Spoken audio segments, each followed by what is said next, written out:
오늘은 어버이 주일입니다. 그래서 오늘 5월달에 가정의 달을 맞이해서 이 부모 사랑이라는 제목으로 우리가 하나님의 말씀을 보도록 하겠습니다. 여기에서 말하고 있는 부모 사랑이라고 하는 말은 부모님이 자녀를 사랑하는 것, 또 자녀가 부모를 사랑하는 것, 이 두 가지를 다 포함을 하고 있습니다. 우리가 날마다 하나님 앞에 교독하고 있는 십계명 중에서도 내 부모를 공경하라. 그리하면 내 하나님 여호와가 내게 준 땅에서 내 생명이 길리라라는 계명이 있습니다. 그 계명을 가지고 바울이 이 에베소 교회에게 오늘 우리가 읽은 6장 1절에서 3절의 말씀을 전하고 있는 것이죠. 하나님께서 사람을 창조하실 때에 사람의 세상, 이 사람의 세상에 이 만든 관계가 몇 가지 있습니다. 사람의 관계, 이 사람의 관계가 제일 먼저 만든 관계가 남자와 여자로 부부 관계가 있고, 그 다음에 생긴 관계가 부모와 자식의 관계가 있고, 그 자식들을 둘 셋 낳기 시작하니까 이제 형제의 관계가 생기고, 또 그런 사람들이 모여 사니까 일가, 친척, 또 이웃의 관계가 형성이 되게 되었죠. 이런 것들이 하나님이 사람을 창조하셨을 때 그 사람들을 통해서 만들어 놓으신 관계라는 질서입니다. 이 질서가 우리에게 있어서 정말 중요한 것은 하나님이 만들어 놓으신 질서는 곧 인간에게 있어서 가장 복되게 살아가는 법칙으로 주신 것이에요. 그렇기 때문에 우리가 이 하나님이 주신 질서를 무시하고 살게 되면 하나님이 주시는 이 복된 인생을 살아가지 못하게 된다는 것이죠. 하나님이 인간을 창조하셨을 때의 그 모습을 다르게 변형하면 행복하지 않다라고 하는 것이에요. 만약에 제가 이런 설교한 것을 인터넷에 띄우면은 아마도 고소장이 날아올 수도 있을 것 같지만, 여자로 태어났는데 남자로 살아가는 것, 남자로 태어났는데 여자로 바꿔서 살아가는 것, 또는 남자가 남자를 사랑하는 것, 여자가 여자를 사랑하는 것, 이 모든 것은 하나님이 주신 질서를 파괴하고 거스리는 삶의 태도인 것이죠. 그런 사람들은 결코 하나님께서 복을 주시지 않습니다. 그래서 그런 사람들은 하나님이 주신 복된 인생을 살아갈 수가 없는 것이지요. 혹여 교회 안에서 그런 사람들을 차별해서는 안 된다라고 하는데, 교회에서 그런 사람들을 차별하지 않습니다. 차별하지 않지만 그들의 죄악에 대하여 끊으라고 권면을 하지요. 우리가 허용하는 것과 그 사람들이 하고 있는 일들을 용서하는 것과 구별을 할 줄 알아야 돼요. 우리는 그것을 혼합해서 생각하니까 용서하는 것을 용납한 걸로 착각을 해요. 다시 말해서 동성연애를 하는 사람들을 우리는 얼마든지 예수님의 이름으로 용서할 수 있지만, 그렇다고 해서 교회 안에서 동성연애 하는 것을 용납해서는 안 되는 것이죠. 그러니까 우리가 용서라는 개념과 용납이라는 개념을 구별할 줄 알아야 되는 것이죠. 그래서 성을 자기 마음대로 바꾼다든가, 또 같은 동성 간의 사랑을 한다든가, 이성적인 사랑을 한다든가 하는 것들은 다 하나님의 질서를 거부하는 파괴적인 행동이 되는 것이고, 그러한 자들을 향해서 하나님은 결코 복을 주시지 않습니다. 그렇기 때문에 우리는 하나님이 주신 질서를 잘 지켜야 되는데, 하나님은 이런 창조시에 만든 이 관계라는 질서를 통해서 하나님의 자녀들이 하나님께 복을 받으며 살아갈 수 있게 해 주시는 것이죠. 저는 가장 나쁜 인간성이 새로운 관계를 맺으면 원래의 관계를 끊어버리는 또는 원래의 관계를 무시하는 그런 것들이라고 생각합니다. 그런 것들이 곧 배신이 되는 거예요. 배신. 사람을 배신하는 거예요. 이 심리학에서 여러 가지 그 성격 장애, 인격 장애의 영역이 있는데 특별히 이 B군에 속하는 이 성격 장애, 인격 장애는 이러한 특징을 가지고 있어요. 새로운 관계를 맺으면 원래의 관계를 끊어버리거나 무시하는 것, 또는 원래의 관계보다 새로운 관계를 더 중요시하는 것, 이런 것들이 대부분 이 B군 성격 장애에 많이 나타나고 있어요. 그래서 예를 들면 이런 것이죠. 이 교회를 다니다가 저 교회를 가면 이 교회도 하나님의 은혜가 있는데 내가 이 교회 오니까 더 좋다. 이렇게 말하는 사람은 100명 중에 1명이 있을까 말까요. 나머지 사람들은 대부분 뭐라 그러냐면 이 교회 왔더니 너무 좋은데 저 교회 갔더니 정말 거지 같았다. 이렇게 꼭 자기가 전에 있던 곳을 욕을 하고 안 좋게 자꾸 얘기를 하고 그러죠. 그러는 이유는 그래야만 거기에서 나온 내가 옳아 보이기 때문에, 남에게 옳다고 인정을 받기 때문에 그렇게 하는 것이죠. 또 앞집 사람과 잘 지내다가 뒷집 사람하고 친하게 됐어요. 그러면 앞집 사람을 이상하게 외면하고 무시하면서 뒷집 사람에게 자꾸 몰두를 해요. 이게 B군 성격에서 나타나는 성격 장애의 특징입니다. 근데 이게 부모와 자식 간에도 이러한 일들이 있다는 거예요. 그런데 부모와 자식 간에 흔하게 일어나고 있다는 것이 문제가 되고 있는 거죠. 자식은 이성을 만나기 전에, 결혼을 하기 전에 자기 부모에게 속해서 부모와 같은 인생을 살고 같은 삶의 영역 가운데서 부모를 사랑하고 부모를 위하면서 살지요. 그러다가 이성을 만나서 결혼을 하게 되면 부모는 밖으로 밀려납니다. 완전히 자기의 배우자에게만 몰두를 하게 되죠. 그러면서 부모를 외면하게 되고 또 때로는 자기의 아내 때문에, 자기의 남편 때문에 부모를 배척하는 일도 허다하게 일어나고 있는 것입니다. 그래서 자식은 품 안의 자식이다라고 이야기를 하는 거죠. 내 품에 있을 때는 내 사랑의 관계를 잘 유지하고 있었다가 이제 내 품을 떠나면서 그 사랑의 관계가 깨어져 버리고 부모가 도외시되는 그러한 삶을 살게 된다라고 하는 것입니다. 그런데 성경에서는 이러한 관계들을 잘못됐다라고 이야기를 합니다. 왜냐하면 성경에서는 부모의 관계가 이 사람들 사이에 일어나는 모든 관계 중에서 제일 우선한다라고 말씀을 하고 있죠.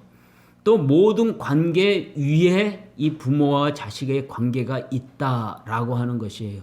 특별히 부모가 자식에게 또는 자식이 부모를 공경하는 관계, 부모와 자식의 관계가 아니라 자식이 부모를 공경하는 관계, 이해가 되시죠?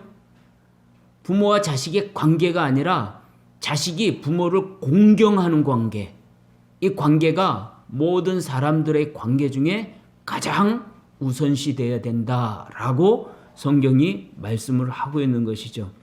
그래서 오늘 우리가 읽은 이 본문에 보면은 이렇게 말씀하고 있어요. 내 아버지와 어머니를 공경하라. 이것은 약속이 있는 첫 계명이다라고 바울 사도가 에베소 교인들에게 가르치고 있어요.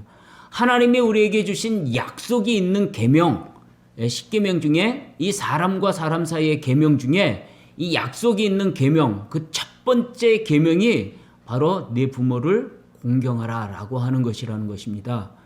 그래서 이 부모를 공경하는 관계는 가장 인간관계에서 우선이 된다라고 하는 것이고 가장 위에 있는 것이다라고 하는 것입니다. 그렇기 때문에 우리는 새로운 관계가 생겨도 부모를 공경하는 이 관계는 계속 이루어져야 되고 그 관계 속에서 새로운 관계를 맺어나가며 살아야 한다라고 하는 것을 우리에게 말씀하고 있는 것이죠. 이것이 우리가 결혼하면서 독립하지 말고 부모에게 속해 있으라 그런 이야기는 아니에요. 부모에게서 완전히 독립해서 살아야 하지만 아까 말한 것처럼 부모를 공경하는 일, 부모와 자식의 관계가 아니라 부모를 공경하는 관계는 가장 우선시 되어야 한다라고 하는 거예요. 부모에게 돈 달라, 집 사달라, 부모의 뜻이 이러니까 내가 부모의 뜻에 맞춰서 이렇게 하겠다. 그렇게 살아서는 안 되죠. 독립해서 하나님이 내게 주신 가정을 하나님의 뜻에 맞추어 독립적으로 살아가야 되지만 부모와의 관계에 있어서 부모를 공경하는 일만큼은 우리의 삶에 있어서 가장 우선시 되어야 한다라고 하는 것을 우리에게 가르쳐주고 있는 것입니다. 여기에서 우리가 절대로 잊지 말아야 되고 또 성경이 우리에게 강력하게 하고 있는 부모 공경의 원리를 우리는 이 시간에 꼭 숙지해야 되는데 그것이 무엇이냐면 원인으로서의 부모 공경을 우리에게 가르쳐주고 있다는 것입니다.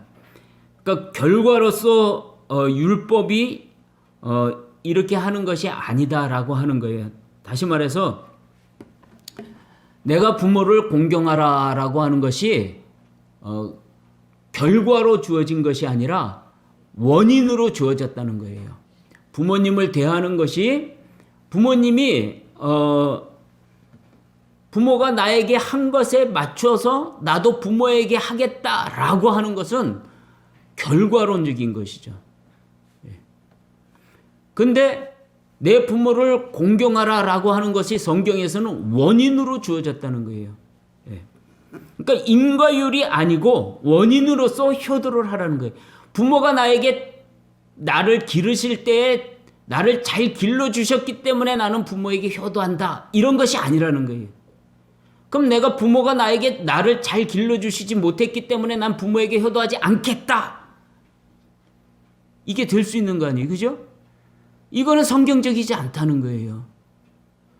부모가 나를 잘 길러주셨건 부모가 나를 잘 못 길러주셨건 부모에 대한 공경은 하나님이 주신 법이다라고 하는 거예요.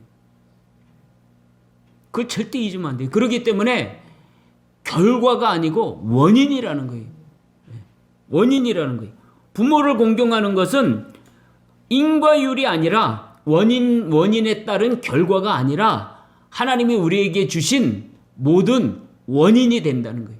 부모를 공경하기 때문에 내가 부모가 나에게 잘못하셨어도 내가 부모를 섬긴다. 부모를 공경하기 때문에 부모가 나를 잘 길러주셨기에 또한 내가 부모를 섬긴다. 반대로 잘못 길러주셨지만 나의 인생에 괴로움과 고통만 주셨지만 부모이기 때문에 사랑하고 섬기고 효도한다. 이게 성경이 우리에게 가르쳐 주시는 법칙이라는 거예요. 하나님이 우리에게 명령하신 명령이라는 거예요. 그래서 우리가 부모님이 얼마나 훌륭하시냐, 부모님이 나에게 얼마나 잘 해주셨느냐, 부모님이 나를 얼마나 잘 길러주시고 도움을 주셨느냐, 그것 때문에 내가 부모에게 효도를 한다거나 또는 나는 효도 같은 건 안 해라고 말하는 것은 하나님이 우리에게 가르쳐 주신 부모를 공경하라는 법칙에 완전히 잘못된 것이다 라고 하는 것이죠. 하나님이 우리에게 주신 이 부모를 공경해야 되는 것은 부모니까 공경하라는 거예요.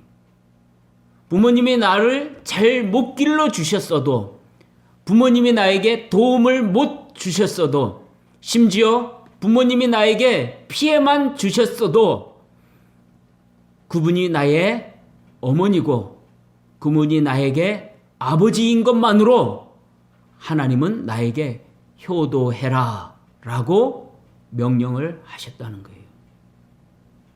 우리가 이걸 잊지 마셔야 돼요. 절대 잊지 마세요.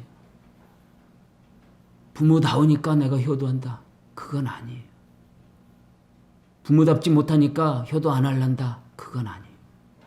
하나님이 우리에게 가르쳐 주신 거는 부모니까 효도해라 라고 하는 것이고, 부모가 나에게 잘 못하셔도, 나의 도움을 주지 못하셨어도, 내 인생에 괴로움만 남기셨어도 부모니까 효도해야 된다 라고 하나님은 우리에게 명령을 하고 있습니다. 우리는 이 부모에게 효도할 때 효도함으로 말미암아 복을 받을 수 있으려니 생각하는 가면적인 효도도 많이 있습니다. 우리가 주변의 이야기를 들어보면 이런 이야기들이 있죠. 부모가 재산이 많다. 그럼 부모에게 재산을 많이 물려받으려고 부모가 아플 때 죽어라 쫓아다니고, 또 뭐 명절 때마다 뭐 찾아다니고.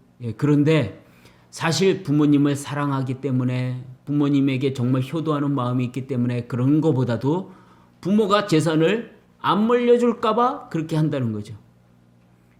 그래서 부모 자식 간에 계약서를 써요. 무슨 계약서를 쓰냐면, 부모가 재산을 미리 물려주면서, 돌아가시기 전에 미리 물려주시면서, 내가 이거 다 줄 테니까 너 부모에게 일주일에 뭐 한 번 찾아온다, 부모에게 효도한다, 뭐 이런 각서를 쓰게 해요. 그래서 얼마 전에도 부모님이 아들에게 준 재산을 반환해달라는 청구 소송을 했어요. 뭐냐면 그런 각서를 썼는데 이놈이 재산을 물려받은 다음부터 부모를 찾아오질 않는다는 거예요. 효도를 안 한다는 거예요. 각서 써놓고. 그래서 재산을 물려줬더니, 그래서 아버지가 재산 반환 청구 소송을 했어요. 무서운 세상이에요. 잘못된 세상. 자식은 뭐 때문에 부모에게 효도해요? 부모가 재산이 있으니까 효도를 하는 거예요.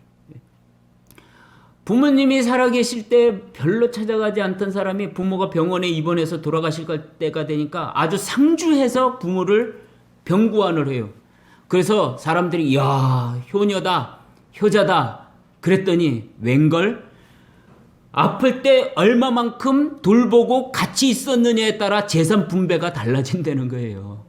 그래서 그것 때문에 살아계실 때, 건강하실 때 찾아보지도 않던 자녀가 부모 돌아가실 때 되니까 너나 없이 와갖고 병구안을 하는 거예요. 그래야 자기가 한 푼이라도 더 가져가니까. 이런 것이 아니라는 거예요. 성경에서 우리에게 가르쳐 주신 효도, 부모를 공경해야 되는 거, 이거는 인과율이 아니라는 거예요. 내가 뭔가를 해서 얻어내는 것, 부모가 나에게 뭔가를 해주었기 때문에 부모에게 효도하는 것, 또 부모가 나에게 뭔가 해줄 게 있기 때문에 효도하는 것, 그것은 하나님이 가르쳐 주시는 부모 공경이 아니라는 거예요. 부모가 나에게 준 것이 아무것도 없고, 줄 것이 아무것도 없고, 심지어 나를 괴롭게 하고 또 인생에 피해만 끼쳤을지라도 하나님이 주신 부모라면 부모인 것으로만 우리는 부모에게 효도를 해야 된다, 공경해야 된다, 사랑해야 된다라고 하나님은 우리에게 가르쳐주고 계셔요.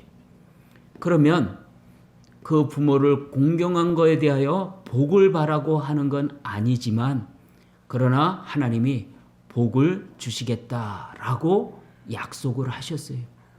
이 복은 내 부모가 나에게 주는 게 아니에요. 내가 부모를 진심으로 사랑하고 공경하였더니 그 부모 공경한 것을 하나님이 보상해 주신다라고 하는 거죠.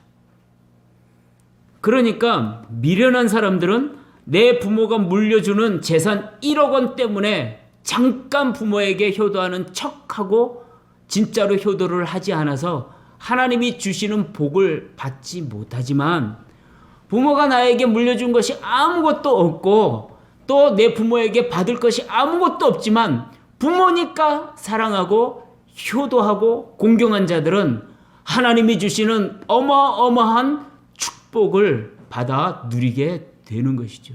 진짜 지혜는 하나님의 말씀을 순종하는 것입니다. 그래서 여러분, 이러한 하나님이 주시는 복은 비단 믿는 사람에게만 주는 것이 아니라 믿지 않는 사람들도 이러한 하나님의 법칙을 따라, 질서를 따라 부모를 공경하고 사랑하면 하나님께서 그들에게도 복을 주시는 것입니다. 여러분, 우리가 착각하지 말아야 될 것은 이러한 복을 하나님이 주신다고 해서 그들이 구원을 받는 것은 아닙니다. 구원을 받는 것은 아니지만 하나님이 세상에 만들어 놓으신 이런 법칙들, 자연 법칙을 따라 인생을 살아가면서 부모를 사랑하고 공경했을 때 하나님은 그들에게도 복을 주신다는 것이죠.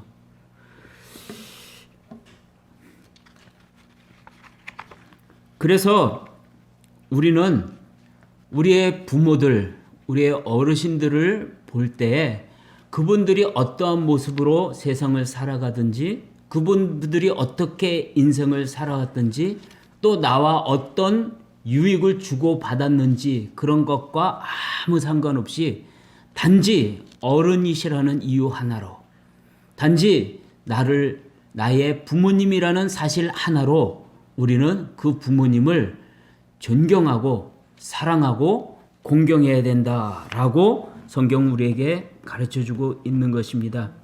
그래서 우리는 이 부모님에게 이 공경을 할 때 무조건적인 사랑을 하는 것이 가장 완전한 공경이라는 것을 절대로 잊지 말아야 하는 것입니다. 그래서 이 완전한 공경, 무조건적인 공경과 무조건적인 사랑을 하는 이 효도는 그것이야말로 내 부모님이 나에게 무엇을 얼만큼 해 주었는지, 어떻게 나에게 하셨는지와 상관없이 하는 효도가 되는 것이죠. 그래서 하나님의 말씀에 가장 부합하는 것은 바로 이 무조건적인 사랑입니다. 하나님이 우리를 무조건 사랑하셨기 때문에 우리가 죄인 되었을 때 우리를 위하여 예수님이 십자가에 달려 죽으셨고 구원하신 것처럼 우리가 부모를 공경하는 것도 우리가 무조건적으로 해야 되는 것입니다. 부모님이 어떤 모습이든지, 부모님이 나에게 어떻게 하셨든지 아무 상관없이 부모이니까 사랑하는 것, 그것을 우리는 무조건 사랑, 무조건 공경이라고 하는 것이죠. 그것이 하나님이 우리에게 가르쳐 주신 부모를 공경하는 것이요 사랑하는 방법이라고 말씀을 하고 있습니다. 아울러 우리는 부모의 자리에서 또 하나님의 말씀을 들어야 하는데, 우리가 부모로서 부모이기만 하면 무조건 공경을 받을 수 있겠지만, 그러나 부모로서 하나님이 주신 자녀 양육을 잘 했는지 잘 못했는지 우리의 삶을 돌아보며 회개해야 한다는 것이죠. 또 회개와 더불어 남은 생애라도 부모의 역할을 잘 감당하자라고 하는 것입니다.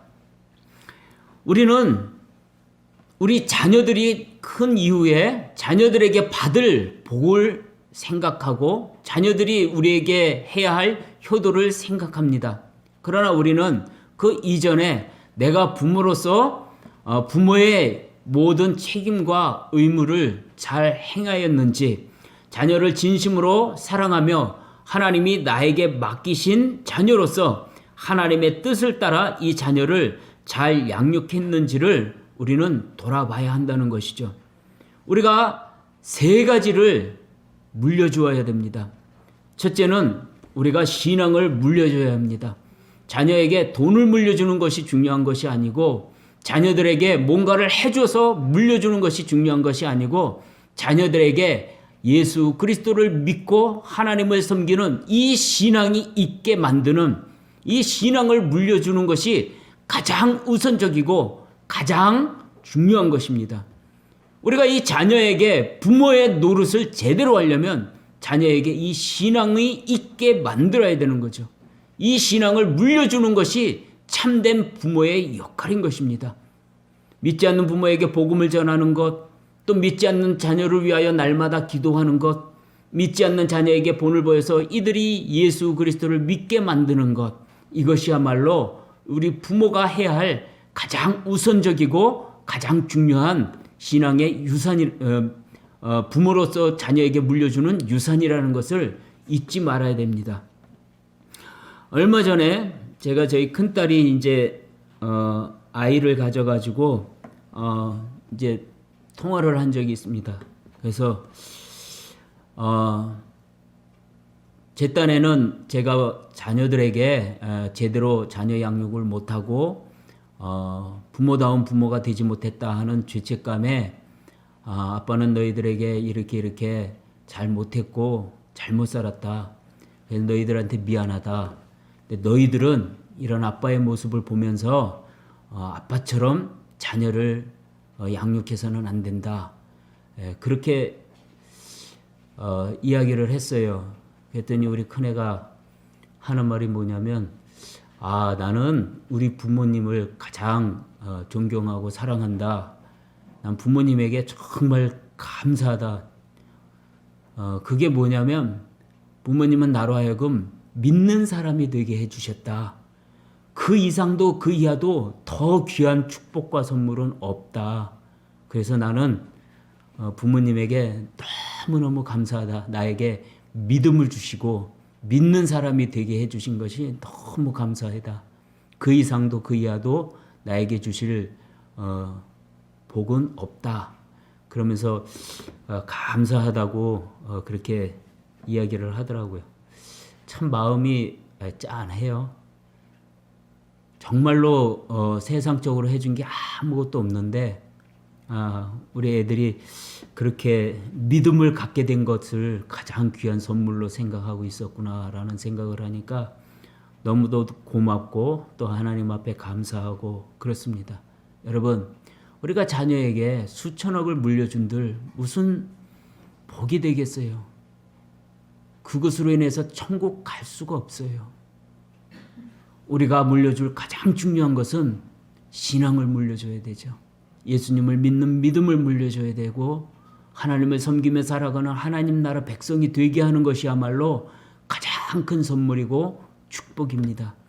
그러므로 우리가 가장 큰 부모로서의 물려줘야 할 것, 부모로서 부모 노릇을 해야 할 것, 그것은 신앙을 물려주는 것입니다. 두 번째로는 인격을 물려줘야 하는 것이죠. 이것이 우리가 잘 안 되는 부분이겠죠. 우리는 우리의 자녀와 함께 살아가면서 자녀는 내 말을 통해 배우지 않아요. 우리가 말을 하면 그 말을 통해 배운다고 생각해. 너 이런 짓 하지 마라, 저런 짓 하지 마라. 그러면 자녀들은 네 알겠습니다 하죠. 그러면서 배운 것 같죠. 천만의 말씀이에요. 안 배워요. 못 배워요. 그럼 자녀는 어떻게 배울까요? 내 인격이 자녀에게 배움이 되는 거예요. 내가 살아가는 모습, 내 성격, 내 말투, 내 기질. 자녀는 그거를 배우지 내 말을 안 배운다고요. 내 말을 안 배워요. 야, 도둑질하지 마라. 그럼 자녀가 내 도둑질 안 하려고 그러죠. 근데 아버지가 도둑질하는 걸 봤어요. 그럼 그 자녀가 아버지가 너 도둑질하면 안 돼. 그래서 네 하고 다음에 도둑질 안 할까요? 도둑질 해요. 아버지도 하는데 뭐.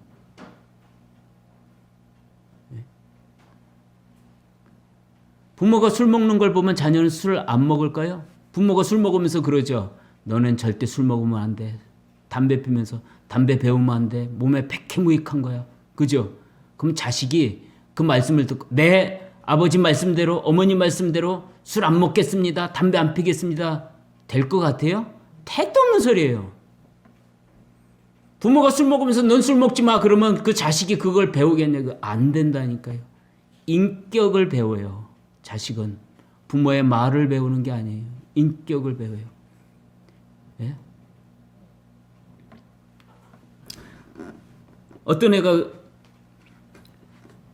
어떤 청년이 애인을 만나갖고 야 이러면서 말을 했어요. 그러니까 아버지가 보고 있다 그래. 야, 이 여자한테 어떻게 말을 그렇게 해? 그랬어요. 그때 아들이 뭐라 그래? 아빠하고 나하고 다른 게 뭐예요? 그래. 다른 게 뭐예요? 아빠도 그러잖아요. 엄마한테.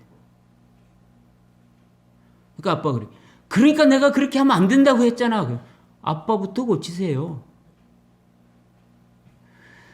우리가 하지 마라 해라 말해서 고치지 않아요.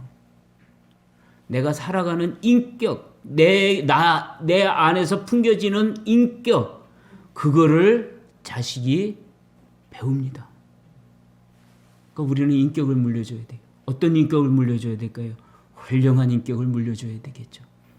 개차반의 인격을 물려주어서는 안 되는 거죠. 어찌 보면 이미 늦어버린 사람도 있을 것입니다만은, 그러나 이제라도 인격을 물려줄 수 있도록 내 인격을 바로 잡는 것이 중요한 것이죠. 세 번째로는 우리가 삶을 물려줘야 됩니다. 물론 인격과 비슷한 말이 되겠지만 좀 구별을 해보았어요. 내가 살아가는 삶의 자세, 내가 살아온 삶의 내용들, 그것이 그대로 자녀에게 영향을 미치게 되어 있습니다. 그래서 여러분, 알코올 중독자 자녀들은 그 부모의 알코올 중독의 모습을 보면서 나는 엄마처럼 되지 말아야지, 나는 아빠처럼 되지 말아야지 라고 말합니다. 그래 놓고 그 자식들이 알코올 중독자처럼 행동을 해요. 실제로 술을 안 먹는다 하더라도 알코올 중독자처럼 그렇게 행동을 합니다. 왜요? 부모에게서 본 것이 그거밖에 없고 부모에게 물려받은 삶의 자세가 그거밖에 없기 때문에 자녀들도 똑같이 그런 행동을 하게 되는 것이죠. 예외사항이 있어요. 부모가 아무리 신앙이 없다 하더라도, 부모가 인격적으로 아무리 잘못되어 있다고 하더라도, 부모가 삶을 잘못 살아왔다 하더라도 부모와 다르게 훌륭한 신앙과 인격과 삶을 살아내는 사람들이 가끔씩 있어요. 그건 어떤 경우일까요? 하나님의 은혜예요. 하나님의 은혜예요. 하나님께서 그의 부모와 달리 그를 선택하시고 그를 특별히 붙드시고 그를 특별히 역사하시면 부모와 다른 인격과 신앙과 삶을 살아갈 수가 있겠지만, 그러나 이런 하나님의 특별한 은혜가 없을 때 그 사람의 삶은 부모와 달라질 수 없다는 것입니다. 또 예수님을 믿고 하나님의 자녀가 되온 이후에도 그 삶이, 생활이 오랜 시간 고통을 겪을 수밖에 없는 거죠. 왜요? 예수님 안에서 구원은 받았지만 성화되는 과정 속에서 정말 싸워야 할 잘못된 인격들, 잘못된 신앙생활들, 잘못된 삶의 모습들을 가지고 그것과 싸우며 하나님의 자녀로서의 삶으로, 인격으로, 신앙으로 자라나는 과정이 피눈물 나는 고통을 겪을 수밖에 없는 것이죠. 그러므로 우리는 우리의 자녀에게 신앙을 물려주고 인격을 물려주고 삶을 물려주는데, 물려주기 싫다고 해서 안 물려지는 게 아니에요. 그냥 물려지게 되어 있어요. 그러므로 우리는 우리의 자녀에게 이제부터라도 훌륭한 신앙의 모습을 보여야 되고, 훌륭한 인격자로 자녀 앞에 서야 되고, 훌륭한 삶을 살아가는 모습을 그들에게 보여줄 때에 비로소 자녀들에게 이제껏 부모를 통해 잘못 각인되어 있었던 신앙과 인격과 삶이 치유가 일어나게 되는 것입니다. 이제부터라도 하셔야 되는 것이죠. 그래서 우리는 자녀들 앞에서 늘 기도하는 신앙의 모습, 늘 하나님의 말씀에 순종하는 모습, 인격적으로 훌륭한 모습, 그래서 인생이 부끄럽지 않은 그러한 모습들을 자녀들에게 보여주어야 되고, 또 그러한 삶을 살아내게 될 때에 그때 우리는 부모 노릇을 제대로 한 사람이 될 수 있는 것입니다. 여러분, 저는 이러한 일들을 내일로 미루지 말라고 권면하고 싶습니다. 어떤 드라마를 보니까 어떤 남자가 혼자서 무덤 앞에서 하염없이 울어요. 울면서 혼잣말로 이런 말을 해요. 살아계실 때 잘 해드리지 못했는데 이제 잘 해드릴 수 있을 때 부모님은 안 계시는군요. 내일로 미루지 마세요. 지금부터 하셔야 돼요. 어떤 엄마가 이렇게 이야기합니다. 자녀를 위해 죽어라 열심히 일을 했어요. 그리고 어느 날 자식이 찾아왔는데 개망나니로 살고 있는 자식이 집에 찾아왔어요. 그 엄마가 그 자식한테 그렇게 얘기해. 나는 너 하나 행복하게 해주려고 이렇게 죽어라 이랬는데 너는 이미 불행해졌구나.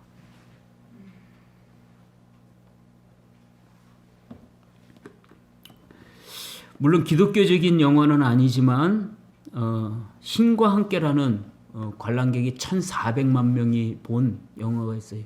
그 영화 중에서 그 앞에 끌려온 그 죽은 자가 염라대왕한테 재판을 받는 장면이 있는데 그 아들이 그 엄마가 병으로 자식들에게 고생만 시키고 그럴 때 그 아들이 엄마를 죽이려고 했었어요. 베개를 가지고 눌러서 죽이려고 했었어요. 그러다가 죽이지는 않았지만 근데 그 아들은 이미 엄마가 의식이 없다 생각을 하고 어머니를 베개로 눌러서 숨이 끊어지게 하려고 그랬어요. 근데 그 장면을 돌이켜 보니까 어머니가 베개로 자기 얼굴을 누르려고 하는 그 아들 아래에서 눈물을 주르르 흘려요. 다 알고 있으면서 자기가 죽는 게 자식들을 위해 도움이 된다 생각하니까 아들이 자기를 베개로 누르려고 할 때 의식이 없는 척하고 누워 있었던 거예요.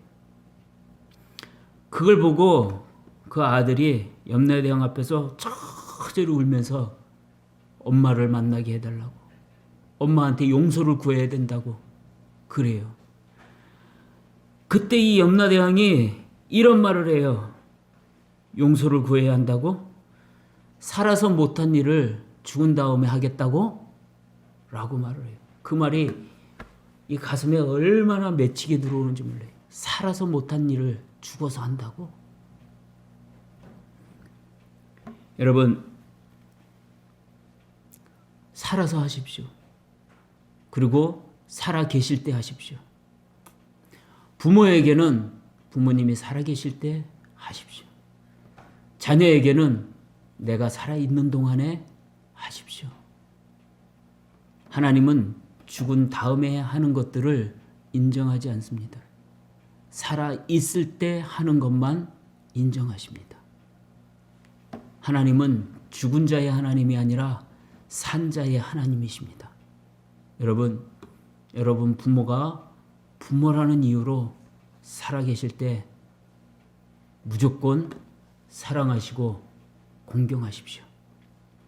내 자녀는 내 자녀라는 이유로 부모 노릇을 하십시오. 나가 살아있는 동안에 하셔야 합니다. 기도하겠습니다.